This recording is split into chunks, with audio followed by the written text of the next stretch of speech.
sisi kama jamii ya Kisii, na sisemi hivi, kila mtu anajua kwamba mimi ndio msemaji rasmi wa jamii ya Kisii. Sisi tutafanya maendeleo kwa sababu lile lipo. Mheshimiwa Rais, baada ya miaka hii miwili kuisha, watu watauliza, wewe Raila alikuwa katika serikali hiyo ya broad based, vitu zimefanyika, tuambie ni nini ulituletea kama chama cha ODM katika hiyo broad based. Ladies and gentlemen, it is now clear that President William Ruto is ready to use everything in his power to make sure that he is going to gain the support of most of the defectors to his side.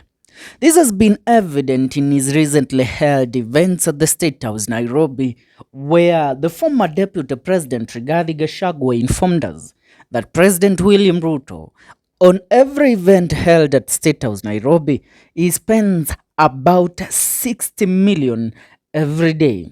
Recent meetings were to disrupt Gachagua's support in the Mount Kenya region, where he began by hosting delegates from Kiambu County in Statehouse, which was a meeting that saw most of Kiambu MCAs and members of parliament, including the Kiambu Governor MATIANG'I, attend the said meeting.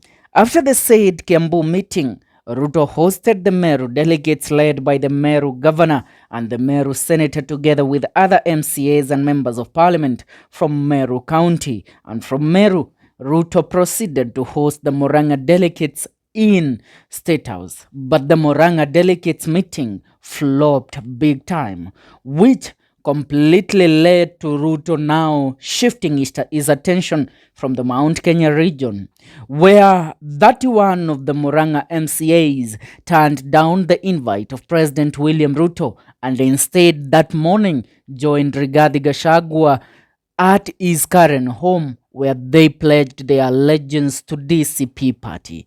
And after that, they held a press conference exposing the amount of money Ruto had offered them for a meeting in Statehouse, Nairobi. Not only did the Murang'a MCAs abandon President William Ruto, all other leaders from Murang'a County, including the Murang'a County Governor, the Murang'a County Senator, and most of the members of parliament said no to William Ruto's meeting. Now here, Ruto had to go back to the drawing board, and he has finally crafted a new move and found a new place that he is going now to endeavor and try to garner support from the said area.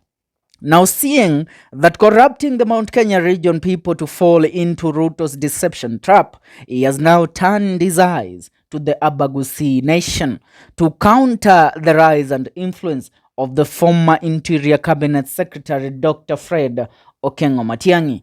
According to the recent stories that are currently making headlines in the country, Ruto seems to be currently trying to win the people from the Kisii County and Nyamira County to his side. But it seems he is facing a stumbling block over the MCAs in Nyamira County and Kisii County, where, according to the recent intel we are receiving, over 3/4 of the MCAs have alleged they have pledged their loyalty to the former cabinet secretary and presidential aspirant Fred MATIANG'I. Now, these started 5 days ago, where the Kisii County and Nyamira County MCAs adjourned their house sessions and businesses to meet President William Ruto in Nairobi.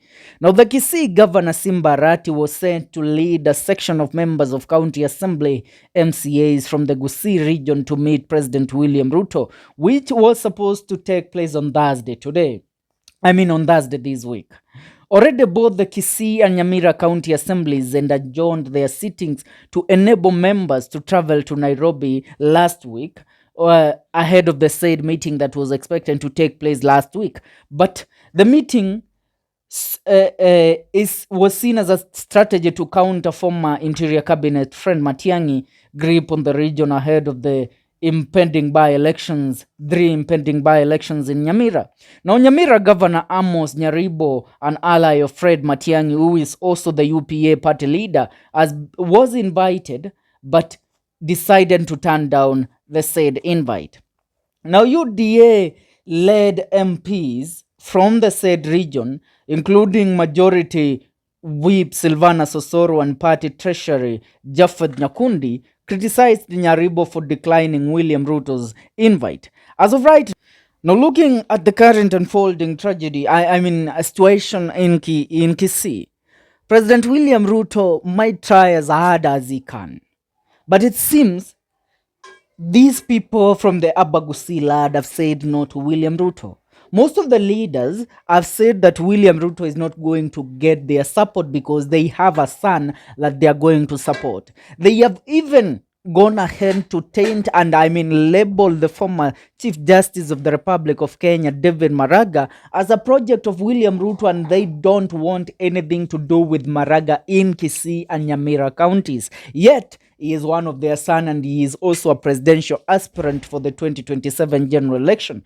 The Kisii leadership and the Nyamira leadership, all they have pledged their loyalty to one Fred Okengo Matiangi. Now, speaking recently, Governor SIMBA ARATI, who is also the deputy party leader of ODM party, went ahead to allege that even if they are invited to Statehouse and they go ahead to meet President William Ruto and get the goodies from the Statehouse, one thing is clear: they will eat the money of President William Ruto, they will feed on the goodies of President William Ruto, they will lobby development projects for Kisii County and Nyamira County from President William Ruto. But at the end of the day, come the year 2027, they are going to sit aside and watch one Fred Okengo Matiangi topple down William Ruto. And I really think this is the way forward. This is, everybody understanding the dynamics of the politics of the day is what really is what can really rescue this republic. It's high time. Once President William Ruto calls you to State House, yes, go there. As Gachagua says, take that money, feed on that money, bring that money to your people. Let your people celebrate the goodies from the government. And at the end of the day, you know where your allegiance and loyalty lie. You know, right now, Fred Matiangi is one of the most competent candidates that we have in the 254 for the presidency. And if the nation is to view the Kisii people and the Nyamira people as betrayers of their own son, let me ask you, how then will the people of the Mount Kenya region rally behind Fred Matiangi? How will the Mulembe nation rally behind Fred Matiangi? So the best thing for the Kisii leadership right now is how they have played this politics. People like Silvana Sosoro, they don't campaign for William Ruto because of how good Ruto is. It's because of the goodies that they get out of that government. But let me ask you a question. You who watches our videos, does Silvana Sosoro speak for the Kisii community? Does he lobby the support that he gets from William Ruto and then go ahead to take the support and distribute the projects to the people of Kisii land or Nyamira County? No, it doesn't. The man is pocketing millions and billions of money from the government. Now it's high time you realize, kama tunaitwa twende tukale, wacha twende tule. Na tukila tunajua aswa mahali tutaweka kura yetu ijapo mwaka 2027. And one thing also remains clear. William Ruto knows that he is losing it to these people. He has tried fighting Rigathi Gachagua in the Mount Kenya region to a point that he has realized he can't take Rigathi Gachagua no more. So he has shifted his attention to the Kisii land, where now he is trying to devour and destroy the support base of one Fred Okengo Matiangi. So it's high time you realize that, you know what?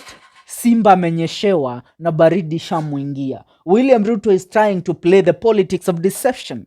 He tried it in the Mount Kenya region. Began with Kiambu County. Akaita watu wa Kiambu pale katika State House. Convinced them. Donated, gave out millions and millions of money to them to try and buy them to his side. Then from Kiambu, he proceeded to Meru County. Hosted them at State House. Gave them money. At the end of the day, those people know where their alliance is. They know who they are going to support come the year 2027. When Ruto went for Muranga, now he went to the wrong people. Even the governor, the senator, and the MPs said, you know what, Bwana William Ruto, it's high time you realize we ain't for you. We will never be for you. So, hatutaki pesa yako. Hao hata walikataa pesa yake. So Ruto, realizing how hostile the mountain is, amegeuza attention yake wapi? Amegeuza attention yake kule katika eneo la Kisii na Nyamira. Now, apart from Kisii and Nyamira, have you realized the current trajectory of politics being played in the Western Kenya? I ask you, why do you think one Farouk Kibet amecamp in the western part of Kenya for the last, Farouk Kibet in the last 3 months ajatembea Mount Kenya, ajatembea Rift Valley, amekuwa akipiga kambi kule Luya land because they want to win the support of the Luya people back to William Ruto. But will they be able to win that? Ni siasa ambazo ndio tu zinaanza kushika moto. Ningetaka haswa kujua maoni yako kuhusiana na MCAs kutokea Kisii ambao wamekataa wito wa William Ruto kule Statehouse.